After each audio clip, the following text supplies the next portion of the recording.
سب سے پہلے ہم اپنے والدین کے حقوق کے بارے میں بات کریں۔ آج کل کے دور میں ہر جو بچہ ہے زیادہ تر ان کی زبان پہ یہ الفاظ ہوتے ہیں کہ ہمارے والدین نے ہمیں دیا ہی کیا ہے، ہماری کون سی خواہشات پوری کی ہیں، ہم ان کا کہنا کیوں مانیں۔ اور اگر 4-5 بچے ہوتے ہیں تو 4-5 بچوں میں سے ایک بچہ کہتا ہے کہ بھئی میرا ہی فرض ہے صرف کہنا ماننا، میرا ہی فرض ہے اپنے والدین کی خدمت کرنا، ان کے ضروریات کا خیال رکھنا۔ یہ کیا رجحان ہے مولانا صاحب، اور ہمارا دین اس بارے میں کیا کہتا ہے؟ بسم اللہ الرحمن الرحیم۔ وہ کہتے ہیں کہ ہمیں ماں باپ نے کیا دیا، تو انہیں سمجھنا چاہیے کہ اللہ کے بعد اولاد کو وجود ماں باپ کے ذریعے سے ہی ملتا ہے۔ بے شک۔ اور دوسری بات وہ کہ جو آپ نے کہا کہ جوان ہو کر وہ کہتے ہیں کہ ساری ذمہ داری میرے سر پر ہے، میں اکیلی اولاد تو نہیں ہوں۔ جی۔ اس کے لیے ایک بڑا اچھا محاورہ ہے سریکی کا۔ وہ کہتے ہیں کہ ماں پیو پالے ایک گلہ، اولاد نہ پالے ایک کلہ۔ بے شک۔ ماں باپ جو ہے وہ گلہ پورا ریوڑ اولاد کا پالتے ہیں، 2 4 5 6 7 8 جتنے ہوں سب کو پالتے ہیں، اور وہ 4-5-6 بچوں سے ایک کو نہیں پال سکتے، پھر وہ اس وقت تقسیم کر لیتے ہیں۔ حالانکہ جب ماں باپ نے جب انہیں پالا تھا تو اس وقت یہ نہیں کہا تھا کہ میں ایک کو پالوں گا باقی اوروں کو میں تقسیم کر دوں بچوں کو، انہوں نے اپنے سینے سے لگا کے ان کو پالا۔ اس محبت میں کوئی کمی نہیں رکھی، کوئی یہ نہیں کہا کہ اس بچے کو ہم نے زیادہ محبت دینی ہے، اس کو کم دینی ہے۔ اب حقوق کی آپ نے بات کی، حقوق کا لفظ حق کی جمع ہے، اور حق کا معنی یہ ہے کہ وہ امور جو اللہ نے میرے اوپر لازم کیے ہیں ماں باپ کے لیے، ان کو ماں باپ کے حقوق کہتے ہیں، اور میرے اوپر وہ فرائض ہیں۔ اور رب العالمین نے اپنے بعد اگر کسی کے حقوق کو بڑی تفصیل سے بیان کیا تو وہ صرف ماں باپ کے حقوق ہیں۔ اور صوفیاء کرام کہتے ہیں کہ لامکانوں میں اگر رب ہے تو اس کا نام اللہ ہے، اور زمین پر اگر کوئی رب ہے تو ان کا نام والدین ہے۔ جس طرح قرآن پاک میں ہے کہ کما ربیانی صغیرہ، کہ اللہ جب میں چھوٹا تھا تو انہوں نے مجھے پالا۔ اب ماں باپ کے بارے میں رب العالمین نے یہاں تک ارشاد فرمایا کہ اگر تمہیں ان کے ساتھ، جس طرح آپ نے ذکر کیا کہ اختلافات ہو جاتے ہیں ماں باپ کے ساتھ اولاد کے، تو اختلاف یہ مختلف ذہنوں کا ایک نتیجہ ہوتا ہے، مگر اس کے ساتھ قرآن نے یہ حقیقت واضح کی ہے کہ تمہیں ماں باپ کے ساتھ اختلاف کرتے ہوئے احترام کا دامن نہیں چھوڑنا چاہیے۔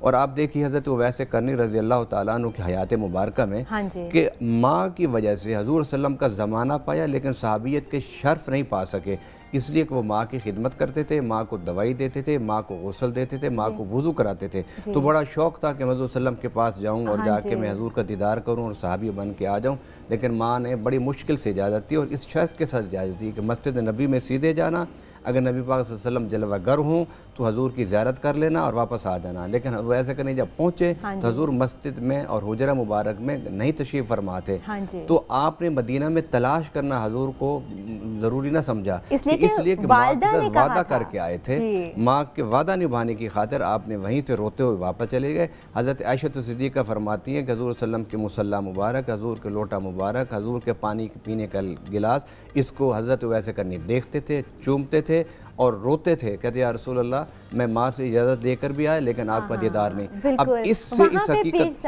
پیر صاحب بات یہی آ جاتی ہے کہ والدین کی جو حکم عدولی ہے وہ بہت بڑا گناہ ہے ایک طرح کا، لیکن جہاد پہ بھی جانے سے زیادہ بڑی فضیلت والدین کی خدمت کو ملی ہے۔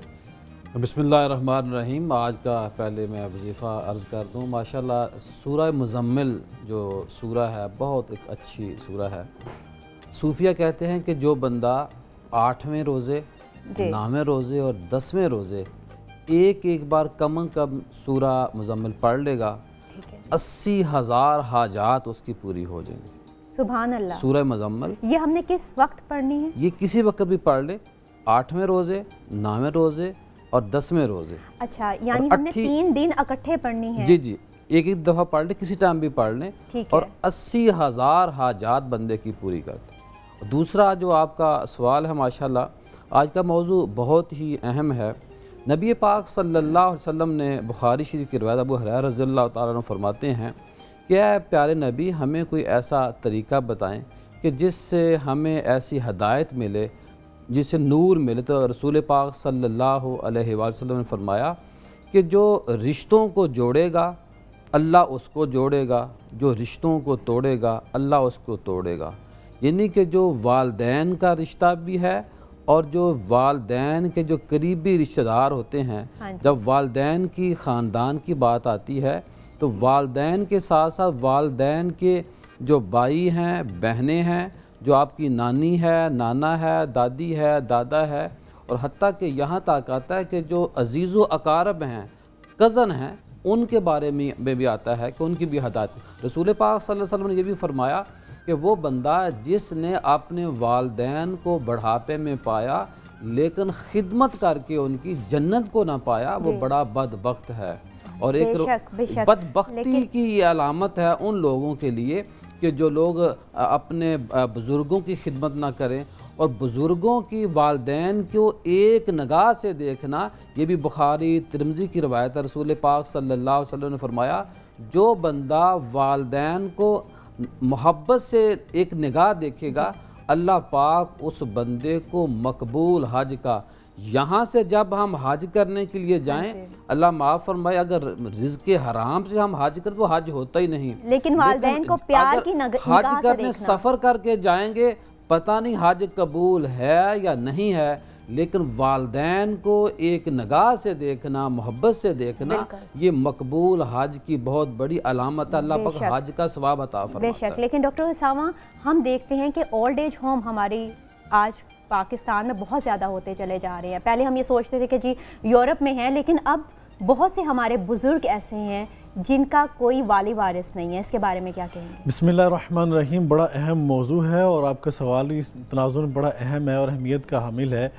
اللہ رب العزت نے نبی کریم علیہ السلام پر مختلف احکامات جو نازل فرمائے وہی نازل فرمائی ہیں، تو اس کے اندر یہ آتا ہے کہ اکثر آپ مکہ مکرمہ موجود تھے، اکثر مدینہ میں موجود تھے، اکثر حدیبیہ میں، بدر میں، مختلف اوقات میں آپ مختلف جگہوں پر موجود تھے، لیکن جو احکامات اور جس موضوع پہ آج ہم بات کریں یہ ایسا حکم ہے، ایسی فضیلت والا ہے کہ جب اللہ کے رسول صلی اللہ علیہ وسلم معراج فرمایا تو اللہ کے رسول صلی اللہ علیہ وسلم پر جو اس وقت وہی نازل فرمائی اللہ نے اور ریاست مدینہ کو چلانے کے لیے 14 اصول عطا فرمائے تھے، ان میں سے جو قرآن پاک کی آیات نازل ہوتی ہیں اس سے اندازہ ہوتا ہے کہ اس موضوع کی اہمیت کتنی ہے۔ اللہ فرماتے ہیں وَقَضَىٰ رَبُّكَ أَلَّا تَعْبُدُوا إِلَّا إِيَّاهُ وَبِالْوَالِدَيْنِ إِحْسَانًا۔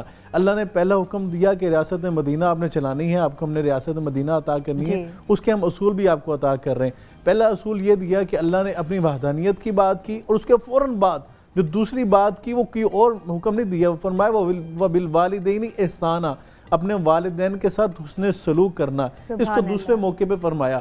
اور اس کے ساتھ ساتھ یہ پوری آگے آیات بینات جو ہیں اگر آپ پڑھتے ہیں تو اس میں والدین کی قدر و قیمت کا اندازہ ہوتا ہے۔